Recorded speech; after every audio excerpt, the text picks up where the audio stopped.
Bienvenidos a la sección Tu abogado responde. Hoy vamos a evacuar la siguiente pregunta.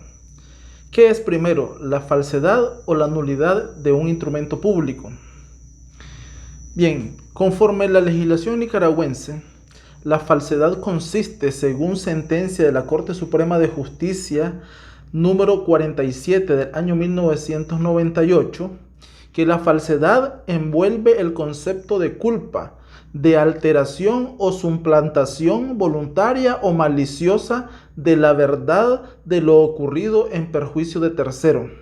Ese es el criterio que la Corte ha establecido en relación a la falsedad. Pero concretamente el Código Civil nicaragüense, la última edición revisada y actualizada, establece en el artículo 2383, párrafo segundo, que la falsedad consiste en no ser cierto alguno o alguno de los hechos afirmados en el documento por el funcionario que lo autoriza, o en hacer total o parcialmente un documento falso o alterar materialmente un documento verdadero. Entonces, encontramos que la falsedad está dirigida precisamente a alterar el contenido de un documento que existe o totalmente hacer que aparezca como existente un documento que no existe. De esa posición establecida por la Corte Suprema de Justicia, como por lo que textualmente acabo de leer en el artículo 2383, párrafo segundo del Código Civil, se deduce que estamos frente a dos tipos de falsedades en el ámbito del derecho civil: la falsedad material y la falsedad ideológica. La falsedad material es cuando se hace aparecer como verdadero un documento que no existe. Entonces estamos en presencia de un hecho físico que no tiene un asidero jurídico real, como cuando se libra el testimonio de una escritura pública que no existe en el protocolo. Estamos en presencia de una falsedad material cuando el encargado de redactar o autorizar el documento público, el instrumento público, en este caso particular el notario, altera los conceptos o las voluntades, las determinaciones de las partes que comparecen a celebrar un contrato. Entonces, en ese caso se está frente a una falsedad ideológica, o sea que se altera el contenido, la expresión verbal y voluntaria que las partes han realizado. Puede ocurrir que en el ámbito del derecho civil la falsedad solamente esté revestida de culpa. Y hablo de culpa cuando la actuación del funcionario es negligente. Y se podría señalar como, por ejemplo, en el caso de que el notario, al momento de elaborar un contrato, en el orden de la escritura, confunde el tracto o el orden numérico de las mismas y le establece a determinado contrato un número que no es el que de manera consecutiva, conforme el orden notarial, debe de llevarse en el protocolo. Entonces hay una falsedad, pero que es una falsedad negligente, que no trata de perjudicar a un tercero. En ese caso, la falsedad solamente repercute al hecho civil, pero puede ser de que la falsedad sea que el notario no actúa de manera negligente, sino de que de manera voluntaria altera el contenido de un contrato celebrado ante este funcionario. Ahí estamos en presencia entonces de una falsedad ideológica intencional. Pudiera darse el caso de que también la alteración de un documento, de su contenido, sea por mera negligencia por falta de inteligencia del funcionario o discernimiento del notario de la voluntad que las partes están expresándole al momento de la celebración del contrato. Y entonces puede probarse de que no existe intencionalidad de causar un perjuicio a un tercero. Hago énfasis a esta situación porque posteriormente de que hablemos de la nulidad, voy a referirme a la falsedad desde el punto de vista penal y en el cual es relevante la culpa, la negligencia, la imprudencia y el dolo.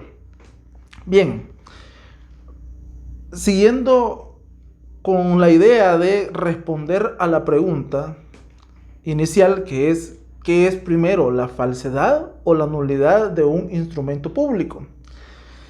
Para efectos de lo establecido como nulidad por parte de la Corte Suprema de Justicia a través de la sentencia número 96 del año 1996, estableció que las nulidades de los actos o contratos afectan la constitución de derechos sustantivos. Y el artículo 2201 del Código Civil establece que hay nulidad absoluta de los actos o contratos cuando falta alguna de las condiciones esenciales para su formación o para su existencia.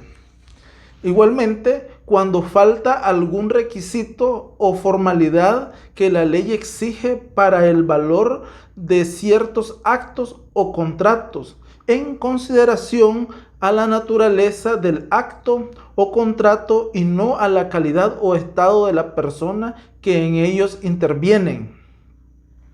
Cuando se ejecutan o celebran por personas absolutamente incapaces. El artículo 2202 también habla de nulidades relativas y se dice que hay nulidad relativa y acción para rescindir los actos o contratos cuando alguna de las condiciones esenciales para su formación o para su existencia es imperfecta o irregular, cuando falta alguno de los requisitos o formalidades que la ley exige, teniendo en mira el exclusivo y particular interés de las partes, y cuando se ejecutan o celebran por personas relativamente incapaces. Entonces observamos de que la nulidad va dirigida también en dos sentidos. Una, que puede ser una nulidad formal. Y cuando hablamos de la nulidad formal es cuando se ataca al instrumento público por la forma. Cuando el encargado de la elaboración de un documento, de un acto jurídico, el ejemplo típico de un notario, no cumple con los requisitos esenciales, por ejemplo, de la ley de notario, que establece determinadas formalidades. Cuando esas solemnidades, que para el tipo de contrato, la ley de notario establece determinados requisitos, y el notario no los observa, estamos hablando de una nulidad de forma, una nulidad formal. Igualmente, cuando se incumplen para determinados contratos requisitos esenciales para su validez. Por ejemplo, cuando se realiza una venta de un bien inmueble. La ley establece que la venta los contratos de venta de bienes inmuebles pues se tienen que celebrar por escrito y en escritura pública, aunque el contrato en sí pueda pactarse de forma verbal. No tiene efecto jurídico suficiente si el contrato se realiza en un documento privado, este no puede inscribirse. En este sentido, estamos frente a la nulidad del documento como tal, pero a la prevalecencia del contrato en sí. Pero también podemos encontrar una nulidad sustancial. Y cuando hablamos de una nulidad sustancial, estamos hablando de la nulidad del contrato, o sea, de el pacto contenido en el instrumento público.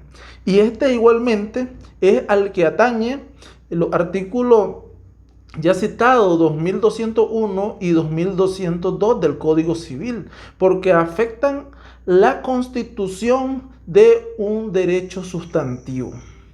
Entonces, podemos decir a la pregunta que son dos figuras distintas en las cuales puede que un documento falso tenga efectos de nulidad, pero no necesariamente una nulidad material o formal conlleve o contenga una falsedad, ni material ni formal, o una falsedad ideológica.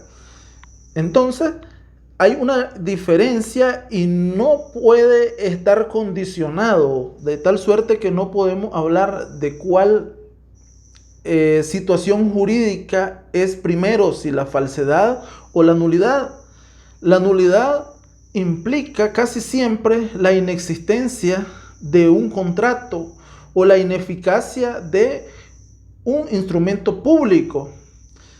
Cuando hablamos de la ineficacia de un instrumento público, podemos encontrarnos de que el contrato sí tenga validez, pero también podemos encontrarnos con que el contrato no llena los requisitos, pero el documento que lo contiene, o sea, el instrumento público, sí cumple con todas las formalidades de ley. Y es, por ejemplo, cuando se habla en el artículo 2201 de la incapacidad del que comparece. Y pudiera ser de que el notario cumple todos los requisitos para la formalización de un instrumento público, pero resulta que en uno de los comparecientes existe una situación que incapacita o invalida el consentimiento, por ejemplo. En este caso, el contrato es ineficaz porque falta un elemento esencial, que es la voluntad o la libre voluntad, la libre disposición de la voluntad en el contrato, pero estamos frente a la existencia válida, legal, de un instrumento público. La falsedad trasciende al derecho penal cuando es intencional, y de las dos maneras puede ser intencional. Puede que un notario haga aparecer como existente una escritura pública que legalmente no existe, o sea, no está en su protocolo, y libra un testimonio con la finalidad de causar un daño a un tercero o de facilitar al requirente causar un daño a un tercero. Cuando eso es así, entonces trasciende a la vía penal a través de cualquiera de estos dos tipos. El establecido, o sea, tipos penales establecidos en el artículo 284, que se refiere a la falsedad material, que es quien haga en todo o en parte un documento falso o altere uno verdadero. Esa es una falsedad material. O sea, se refiere precisamente al objeto, a lo que se puede tocar, a lo tangible. Y es el ejemplo que les hacía notar, o sea, que se haga aparecer como existente una escritura a través del libramiento de un testimonio cuando la escritura no existe en el protocolo. O cuando existiendo dicha escritura se altera el contenido. O sea, se anexa al dicho documento un contenido que no existe en la matriz. Por otro lado, la falsedad ideológica es aquella que tiene que ver con quien inserte o haga insertar en un documento o instrumento público declaraciones falsas concernientes a un hecho que el documento deba probar. Y esto es precisamente, es importante saber diferenciarlo, que estamos en presencia del momento en que se está otorgando el contrato, el documento, el instrumento público, y el notario al momento de celebrar el acto tergiversa, cambia, modifica, altera la voluntad de los comparecientes o la finalidad del contrato. Entonces se está en presencia de una falsedad ideológica, Una falsedad que es intelectual, o sea, que es intangible porque es distinto, se escribe distinto de las disposiciones que las partes establecen. La falsedad material se da posterior a la supuesta elaboración o celebración del acto, alterándolo o haciendo totalmente que aparezca cuando no existe. Entonces, ahí la diferencia, y de conformidad con el artículo 9 y el artículo 22 del Código Penal, trascienden a la vía penal las falsedades del ámbito civil. De tal suerte que la Corte Suprema de Justicia, en reiteradas sentencias, y ya lo establezco en un video anterior, ha establecido que no existen dos tipos de falsedad, o sea, una falsedad penal y una falsedad civil, sino lo que existe son dos vías por las cuales se puede reclamar, denunciar o hacer efectiva las sanciones que correspondan. Tanto en la vía civil, si se opta o decide la parte afectada hacer uso de la vía civil, lo hace a través de las demandas, las pretensiones de falsedad civil, en las que indistintamente se va a probar si esta es ideológica o si esta es material o formal. Y en el ámbito penal, cuando se acredite de que es dolosa, que es intencional la falsedad, entonces puede optarse por la vía penal para establecer una sanción. En este caso, siempre en contra de el autor de dicha falsedad, que normalmente o regularmente lo es el notario.